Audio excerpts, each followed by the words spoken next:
Hey guys, it's Sean, live and direct. I want to talk today a little bit about teamwork, and I'm going to use the analogy of baseball. As you guys can see on the back of my wall here in my office, I have Derek Jeter, one of the all-time great baseball players out there. Yes, I am a Yankee fan, not a Met fan. But I want to talk to you guys about teamwork. And the teamwork is being the 9 plays that you have on the field, just like baseball, right? You have to look at it as the pitcher on the field is going to be your merchant. He's basically the one that's throwing you the ball, whether it's going to be a curveball, slider, whatever the case may be. And you're going to be as your funder or the broker, you're going to be the catcher, right? The catcher's going to be, calling the plays from behind the plate. You're going to have the first base, second base, third base, shortstop, and then 3 of your outfielders. Now, if you equate that to the funding industry, your first baseman is your first position funder, your second baseman is your second position, third base, obviously your third position funder, and then you have your shortstop who plays all types of positions, but he can handle first and second, he can handle third sometimes.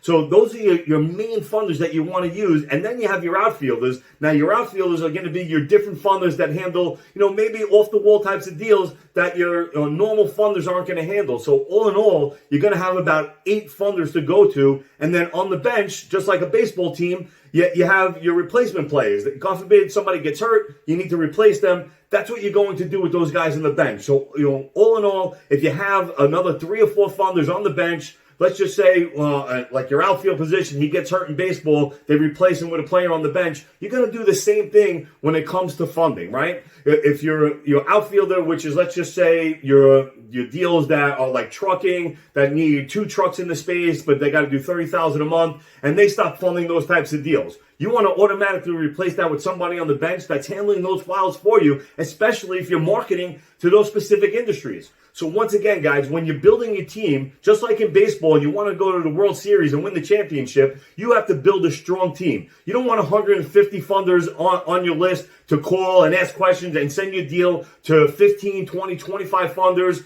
and then the credit for your merchant gets shot, and then the time you come back to a real deal or a real funder, they're going to see this guy was shopped around and your deal gets killed anyway. So once again, guys, you want to build a solid team.